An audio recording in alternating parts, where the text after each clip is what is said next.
बाबा जी ने क्या कहा था, जो बच्चा मेरे हाथ में सेवा पकड़ा रहे हो, इसी सेवा से मैं मथुरा में एक विश्वविद्यालय का निर्माण करूं। बन गया विश्वविद्यालय। विचार कीजिए, कहा महाविश्वविद्यालय का निर्माण करूंगा जिसमें गरीबों के बच्चे मुफ्त शिक्षा पाएंगे। और कहा इसी तुम्हारी कमाई से जो मेरे हाथ में देते हो, इसी में एक धर्मादा चिकित्सालय का निर्माण करूंगा। जो कहीं नहीं ठीक हो रहे वो दुआ से ठीक किए जाए, जो दवा से ठीक नहीं हो रहे वो दुआ से ठीक किए जाएंगे। ये तो दोनों काम बहुत पीछे हो गए और आपको बैका भरमा दिया गया। तो आप इनसे पूछिए वो सेवाएं कहाँ गई। वो भी आप नहीं पूछते हो, आज भी सेवाएं देते हो। आप भी नहीं पूछ रहे हो कहाँ जा रही, कहाँ लगा रहे। ये तुम्हारी कमी है, इसका खामियाजा तुमको भोगने पड़ेगा, क्योंकि लेने वाला एक और देने वाले तुम करोड़ों। यानी मतलब नुकसान आपका, ये आपको भोगना पड़ेगा।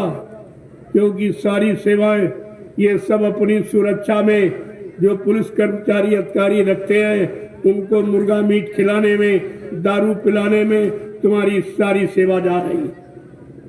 और बाबा जी की सच्चाई न खुलने पावे, इसके लिए करोड़ों रुपए रिश्वत दी जा रही बड़े बड़े अधिकारियों को खरीद करके। लेकिन मैं ये रात छिपने नहीं दूंगा। जब तक मेरे शरीर में श्वास है, मैं इस रात को छिपने नहीं दूंगा। खोल दिया है और खोल के रखूंगा। ये तो किसी की हिम्मत नहीं थी ये कहने की कि बाबा जी जीवित थे। ये मैंने शुरू में 28 मई 2012 और 18 मई 2012 की ये लीला है। ठीक 10 दिन बाद मैंने रात खोल दिया और सर्वप्रथम मैं दिल्ली पहुंचा, जंतर मंतर भूमि पर, जहां लोग यानी भारत सरकार से न्याय मांगने जाते। मैं 1000 प्रेमियों को लेके गया। प्रेमियों ने गृह मंत्री और अपनी प्रधानमंत्री को ज्ञापन दिया, उनसे रिसीविंग ले ली। मैंने 1.5 घंटे मीडिया से वार्ता किया। मीडिया ने खुद चैनल खोला, पत्रकार कैमरे खोले, लेकिन छापा निकाला आज तक कुछ। तब मैंने कहा अगर आप सुनवाई कार्रवाई नहीं करोगे तो मैं फिर आ जाऊंगा। जब कोई सुनवाई कार्रवाई नहीं हुई तब मैं दोबारा 500 प्रेमियों को लेकर उसी दिल्ली में जंतर मंतर भूमि के नाम से जो जानी जाती, जहां लोग भारत सरकार से न्याय मांगने जाते, मैं वहां पहुंचा। प्रेमियों ने राष्ट्रपति को ज्ञापन दिया, उनसे रिसीविंग ले ली। मैं 4 महीने मैंने बैठकर भारत सरकार का इंतजार किया कि बाबा जी की मौत के बारे में भारत सरकार कोई न कोई निर्णय जरूर लेगी। प्रेमियों, जब कोई निर्णय नहीं लिया तब मैंने निर्णय ले लिया कि अपने गुरु की सच्चाई को खोल के रखूंगा, सारे गुरु परिवार के सामने खोल के रखूंगा। मैंने अभियान जारी कर दिया। उसी समय से मैं मतलब यानी 3 बरस तो अकेले ही घूमता रहा। मेरे साथ कोई चलने को तैयार नहीं हुआ।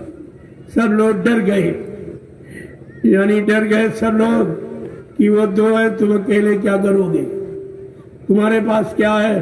उनके पास संगत है, आश्रम है, जमीन है, और उस समय का प्रशासन उनके पास। हमने बात तो आप ठीक है, लेकिन जो उनके पास है वो मेरे पास नहीं, जो मेरे पास है वो उनके पास नहीं। बोले आपके पास क्या है? हमने कहा मेरे पास मेरा गुरु है और उनका गुरु मर गया है। उनका गुरु मर गया, मेरा गुरु जीवित है। मेरे पास मेरा गुरु है और गुरु बल और गुरु शक्ति से ही काम होता।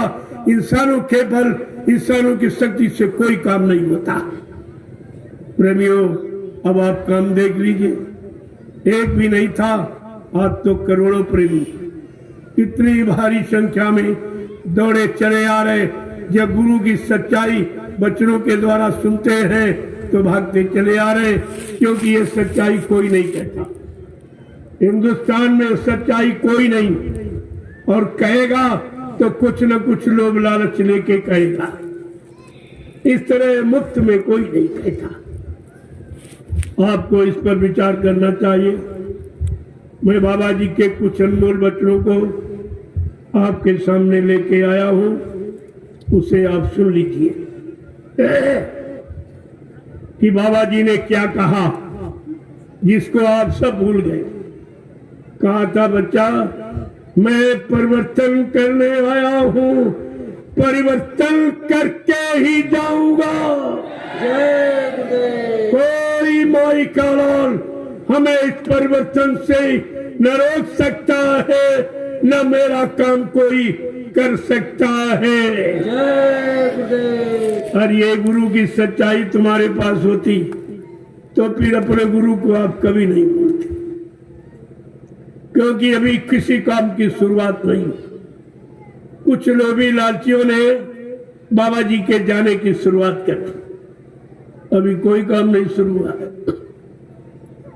और क्या कहा था, मैं कलयुग का इतिहास बनाने आया हूं, ऐसा इतिहास बनाऊंगा जो भूते न भविष्यते, सतयुग त्रेता द्वापर के लोग अपने अपने युग का इतिहास पढ़ना भूल जाएंगे। मैं इसी भारत भूमि पर ऐसा चमत्कार करके दिखाऊंगा जिसको हिंदुस्तानी नहीं सारा विश्व नमस्कार करेगा। प्रेमियों, ऐसा काम तो कोई नहीं कर सकता। क्या कलयुग का कोई इतिहास इंसान बना सकता है? किसी के बस की बात है कि कलयुग का इतिहास बना दे। आप फिर भी नहीं समझ पाए हमारा गुरु कितना महान, कितना बड़ा सर्वशक्तिमान है, जो एक युग का इतिहास बनाने आया, जो काम इस सृष्टि में किसी ने नहीं किया। लेकिन आपने बच्चों को भुला दिया और गुरु को भूल गए, गुरु की दया को भूल गए और इधर उधर भटक रहे। कोई इधर चला गया, कोई उधर चला गया, उधर चला। और आपसे कहा क्या गया था कि बच्चा, आगे मैं ऐसी नाजुक स्थिति बना के खड़ी कर दूंगा, फिर कुछ दिनों के लिए मैं तुम्हारे से दूर चला जाऊंगा। तुम इतनी जल्दी मुझे पहचान नहीं पाओगे। मैं समय पर आकर अपने समस्त वादों को याद कराऊंगा, पूरा करके दिखाऊंगा, लेकिन तुम मेरा इंतजार भजन करके करते रहना। आपने भजन करके इंतजार किया? किसी ने एक मिनट भी इंतजार नहीं किया, जबकि इंतजारी परिवर्तन की भूमिका है। बगैर इंतजारी के किसी ने यहाँ परिवर्तन नहीं कर पाया। भगवान राम ने जब कहा था मैं राम राज की स्थापना करने आया, प्रेमियों, उनको 14 वर्ष इंतजारी करनी पड़ी। कहाँ? जंगल में, अयोध्या में नहीं, राजगद्दी पर बैठ के नहीं, जंगल में 14 वर्ष इंतजारी की, जबकि उनका परिवर्तन यानी मतलब देशी प्रदेशी था। और बाबा जी ने तो विश्व परिवर्तन की आवाज लगाई। जब देशी प्रदेशी परिवर्तन की आवाज लगाई, भगवान राम ने उनको 14 वर्ष इंतजारी करनी पड़ी, तो विश्व परिवर्तन की आवाज लगाने वाले बाबा जी को कितना परिवर्तन करना पड़ेगा, कितनी इंतजारी करनी पड़ेगी इस परिवर्तन के लिए, ये भी आपने विचार किया। अरे अभी तो 10 वर्ष हुए, 11वां प्रारंभ हुआ। एक छोटा सा परिवर्तन देशी प्रदेशी, तो 14 वर्ष भगवान राम को इंतजारी करनी पड़ी। बाबा जी ने विश्व परिवर्तन की आवाज लगाई, तो इनको समय से कितनी इंतजारी करनी पड़ी है, इस पर आपको विचार करना चाहिए। लेकिन आपके पास तो कोई विचार नहीं, कोई विचार नहीं, सब उल्टा।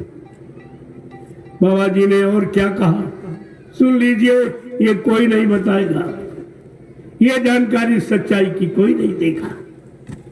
बाबा जी ने कहा कि मैं कलयुग को भगाऊंगा, सतयुग को लाऊंगा, सबको न्याय सुरक्षा रोजी रोटी की व्यवस्था बना के दूंगा, सबको शाकाहारी बनाऊंगा, सबकी जीवात्माओं को जगाऊंगा, परमात्मा से मिलाऊंगा। जब तक ये काम करके न दिखला दूं, तो इस बाबा को बाबा मत कहना। ये कितनी बड़ी सच्चाई थी। जब आपको नामदान दिया गया तब भी बाबा जी ने परिचय दिया कि जी बच्चा, मैं अजर अमर देश से आया हूँ, जब तक तुम्हारी जीवात्मा को अजर अमर देश से ही पहुंचा लूंगा, मैं चैन से बैठने वाला नहीं हूँ। जब तक मेरा एक भी जीव यहाँ रहेगा, मैं बराबर मौजूद रहूंगा। जब मेरे जगह सारे जीव चले जाएंगे, मैं पीछे से जाऊंगा। फिर प्रेमियों, आप कैसे भूल गए, कैसे भ्रमित हो गए, स्वार्थी लोभी लाचियों की बात पर कैसे विश्वास कर लिया। तो गुरु पर कोई विश्वास नहीं, गुरु के वचनों पर कोई विश्वास नहीं, गुरु के वादों पर, गुरु की प्रतिज्ञा जो मतलब यानी कलजू भगाने की, सज्जू लाने की, उस पर आपको कोई विश्वास नहीं है। जवाब और विश्वास नहीं तो कुछ नहीं।